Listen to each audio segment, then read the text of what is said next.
Welcome back to our channel నా ప్రపంచం. ఇక్కడ చూసారు కదండి, మా ఫ్రెండ్ అనమాట. తను కర్ణాటక నుంచి వచ్చింది. అంటే అచ్చం మా గార్డెన్ చుట్టానికైతే రాలేదండి. మొన్న గెట్ టుగెదర్ ఉంది కదా, దానికోసమని వచ్చిందనమాట.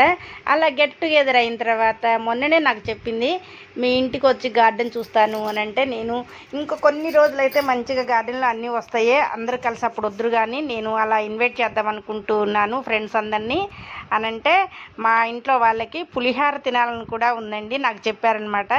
అలా నేను ఒకరోజు అన్నీ చేసి అలా ప్లాన్ చేద్దామనుకొని వీళ్ళతో అన్నాను. అయితే ఇవాళ అనుకోకుండా వైరా వెళ్తూ ఉందట. వైరా వెళ్తున్నా కదా, ఒక్కసారి వాళ్ళ ఇంటికి వెళ్ళి అన్నీ చూసొద్దామని చెప్పి ఇలా వచ్చిందనమాట. ఇంకా నేను గార్డెన్లో పెద్దగా వచ్చిన కూరగాయలు అయితే ఏం లేవు కానండి, చక్కగా మొలిచిన మొక్కలని, అంటే మనం రీసెంట్గా మొక్కలన్నీ విత్తనాలన్నీ వేసాం కదా, అవన్నీ చూపించి, అలాగనే పందిళ్ళ గురించి నేను రోజు ఇలా గార్డెన్లో కొంచెం అయితే గార్డెన్ వర్క్ చేస్తూ ఉంటానే. నాకు ఇక్కడ ఉంటే చాలా ఆనందంగా ఉంటుంది గార్డెన్లో అని చెప్తే, నిజంగా అది కూడా ఈ వాతావరణం చూసి ఎంత ఖుషి అయిందో అండి.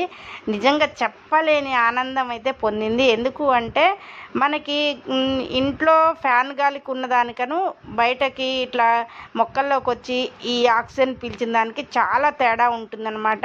తనకు కూడా ఇష్టం అని చెప్పేసి వెంటనే చూస్తే ఇంకా నేనైతే వచ్చిన వాళ్ళందరికీ కూడా మర్చిపోకుండా ఈ కాకర చెట్టుని అయితే చూపిస్తూ ఉంటానండి. ఎందుకు అంటే ప్రజెంట్గా కాకరకాయలు ఒక్కటే మనకు వచ్చినాయి అన్నమాట గార్డెన్లో, అందుకోసం ఈ కాకరకాయలని చూపిస్తూ ఉంటాను.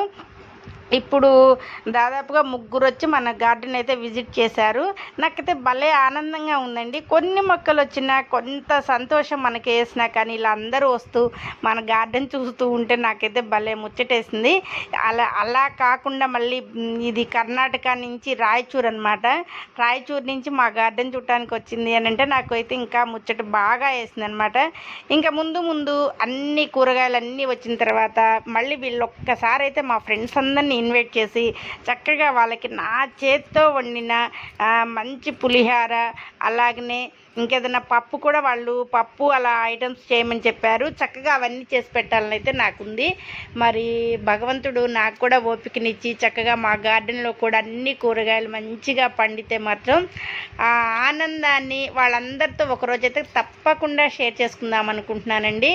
ఇది చిన్న వీడియో అనమాట. నా చిన్ని సంతోషాన్ని మీ అందరితో పంచుకోవడానికైతే నేను ఈ వీడియో మీకు పోస్ట్ చేస్తున్నాను. వీడియో కనుక నచ్చితే మాత్రం ఒక్క లైక్ అయితే మర్చిపోకుండా ఇవ్వండి.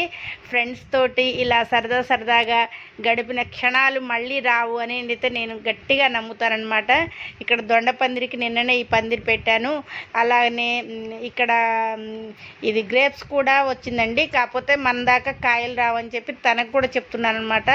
ఎన్ని కాయలు వచ్చినా కానీ మాకు కాయలు తినే యోగ్యత అయితే లేదు. ఓన్లీ ఆకుకూరలు అవైతే ఏం కాదు, కానీ జామకాయలు కూడా వచ్చినాయి, అవి కూడా మేము తినాతి కావట్లేదు అని చెప్పి తనతో చెప్తుంటే పాపం తను కూడా బాధపడుతూ ఉందన్నమాట. అవునా కోతులు వస్తున్నాయా అంటే అవును కోతులు వచ్చినాయి, బాగా ఇవన్నీ తినేసి వెళ్తూ ఉంటాయి అని చెప్తూ ఉన్నానండి. అయినా కానీ కోతులు వచ్చి అలా తిన్నా కానీ గార్డెన్ అంటే మనందరికీ ఇష్టం కదండి. మీకెంత ఇష్టమో నాకు కూడా గార్డెన్ అంటే చాలా ఇష్టం అండి. అవి రోజుకి మొక్కలు పెరుగుతూ కాయల్ని ఇస్తే నా ఆనందమే వేరు. కాబట్టి నాకైతే చాలా ఆనందంగా ఉంది. అది కాక వర్షాకాలంలో ఏ కూరగాయ మొక్క పెట్టినా, ఏ మనకి పూల మొక్కలు వేసినా కానీ తొందరగా గ్రోత్ అవుతాయి అన్నమాట. అందువల్ల మొక్కల్ని ప్రేమించండి, మొక్కలతోటి ఎక్కువ టైం గడపండి. Thank you for watching.